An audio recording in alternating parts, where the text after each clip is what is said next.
On va connecter ce nouveau monde au nid de mes fourmis. C'est la première fois que j'utilise de l'argile pour faire le sol et des plantes artificielles dont je vous ai déjà dit que ce serait un souci.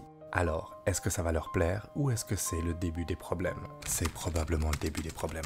Parce que d'expérience, mes fourmis sont têtues, comme celle-là qui restait bloquée à l'entrée d'un nouveau nid ou celle-ci qui refusait de traverser un tuyau de raccord. Ça peut vite devenir un casse-tête et j'ai passé trop de temps à créer ça pour qu'elle me fasse un coup pareil.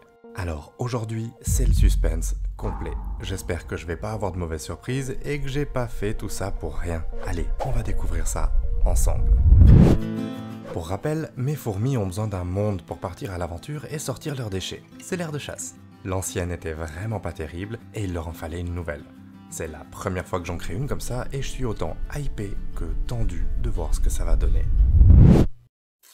Pour que mes fourmis puissent explorer ce nouveau monde, il faut déjà débrancher l'ancien.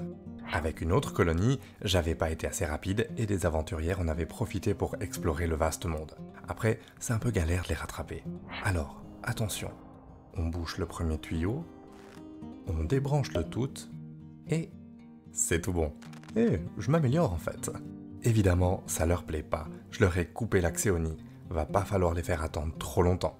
Mais d'abord, je dois régler un détail. Je me décide, pour la première fois, à installer un petit chauffage avec un thermostat bien sûr, pour contrôler les températures.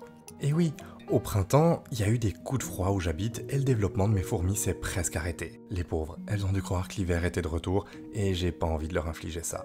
Voilà, c'est l'heure de remettre le nid en place et de passer aux choses sérieuses. La nouvelle aire de chasse est prête, ou presque. Il faut nettoyer les parois et, surtout, pas oublier de mettre l'anti-évasion, en espérant qu'il marche. Avec une autre colonie, ça avait raté et je m'étais retrouvé avec des fourmis qui couraient partout sur mon bureau. Je vous en parle souvent, c'est parce que ça avait été traumatisant et j'ai pas du tout envie de revivre ça. On croise les doigts pour tout à l'heure.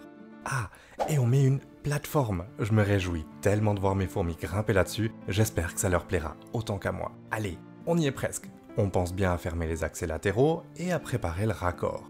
Il faut que je me dépêche, parce que mes fières aventurières doivent flipper d'être enfermées. On chasse celles qui auraient pu être à l'affût pour sortir, et voilà. J'espère qu'elles seront pas trop déstabilisées par ce nouveau tuyau, parce que d'autres de mes fourmis avaient typiquement refusé, purement et simplement, d'en traverser un qui leur plaisait pas. Il y a tellement de choses qui peuvent partir en steak. Une première ouvrière apparaît.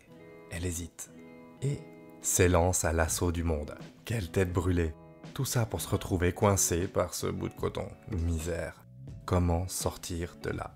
Une seule solution, retourner au nid pour chercher des renforts. Non mais, elles se laisseront pas faire comme ça. Moi, j'en profite pour leur mettre un petit abreuvoir parce qu'elles seront assoiffées après autant d'efforts et un peu de liquide sucré. C'est important qu'elles se sentent à l'aise quand même. D'ailleurs, mes fourmis, elles, se sont organisées. Elles sont de plus en plus nombreuses et mettent toute leur force dans la bataille. Va falloir les laisser passer avant qu'un drame ne survienne. Attention, le suspense commence. C'est parti. Ni une ni deux, elles s'engouffrent hors du tuyau pour découvrir ce vaste monde inconnu qui s'offre à elles. Certaines filent à toute allure, excitées par tant de nouveautés. Mais d'autres sont plus prudentes. Ça serait quand même bête de perdre des exploratrices en raison d'un trop-plein d'enthousiasme. En tout cas, ça fourrage sec, et moi, je suis heureux. J'espère que ça va durer, parce qu'en général, il y a toujours des problèmes. Ça fait partie du fun, on va dire. Mais bon, pour l'instant, il reste une chose à faire. Parachuter les pauvres gardés en arrière et que j'avais laissé s'attaquer frénétiquement au coton. C'est l'occasion de vraiment voir la différence de taille entre les deux aires de chasse, et j'espère qu'elles vont pas se perdre avec autant de place. Allez, on sort la pince et... Je suis vraiment pas doué. Va falloir faire mieux avec la prochaine. Déjà l'attraper et... Ok, c'est reparti. Bon, elle est passée où? Ah, la voilà. On va éviter qu'elle se perde dans mon étagère. Voilà, c'était pas très élégant, mais au moins c'est fait. Plus que 20. Si ça se passe comme ça pour chaque fourmi, on n'est pas couché. Alors, on s'applique. C'est le moment de voir comment elles se portent dans leur nouveau monde. Elles font vraiment plaisir à voir, je suis tout ému. Enfin, sauf quand elles grimpent aux parois évidemment. Au moins, l'anti-évasion a l'air de tenir bon. Ouf. Et elles ont trouvé l'abreuvoir, quel talent. Elles explorent ces herbes étranges, quel entrain. Elles ont aussi trouvé et rapidement investi le point le plus haut de ce monde pour vérifier, à l'horizon, qu'aucun ennemi n'est en vue. Sauf que, il y en a un, et l'une d'entre elles s'attaque sans hésiter à ce monstre. Mais, c'est moi ça! Quelle crapule! Allez, un petit tour parce qu'elle est trop mignonnette. Voilà, ça suffit maintenant, retour au bercail. Regardez-les s'agiter après ça, elles sont trop choubidou. Et vous vous demandez sans doute si elles ont trouvé la plateforme que j'avais installée avec tendresse. Absolument, elles font trop plaisir à voir. Faut dire qu'il y avait un apéro qui les attendait, et qui manquerait un bon apéro, hein? En plus, regardez, elles sont partageuses. Rapidement, elles ramènent leurs trouvailles à l'intérieur du nid. Bon, le chemin du retour est pas optimal, mais l'idée est bonne. Et elles ont même posté des gardes à proximité de la nourriture, histoire d'être sûres de pas être dérangées pendant qu'elles s'acharnent sur ces appétissants morceaux de jambon. Avec tout ça, elles ont l'air de s'y plaire dans ce nouveau monde, et c'est maintenant que les problèmes vont commencer pour moi.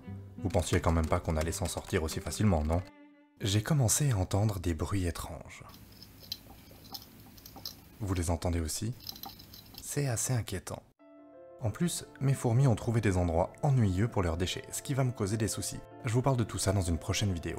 Pour l'heure, j'espère surtout que cette nouvelle aire de chasse va leur permettre de sortir les déchets qu'elles stockent dans leur nid. C'est vraiment une situation périlleuse et il faut absolument que vous alliez voir cette vidéo pour comprendre le risque que court la colonie. Et si vous l'avez déjà vu, vous pouvez aller voir cette vidéo à la place. Il paraît que YouTube aime bien proposer des trucs, alors autant se laisser porter, hein.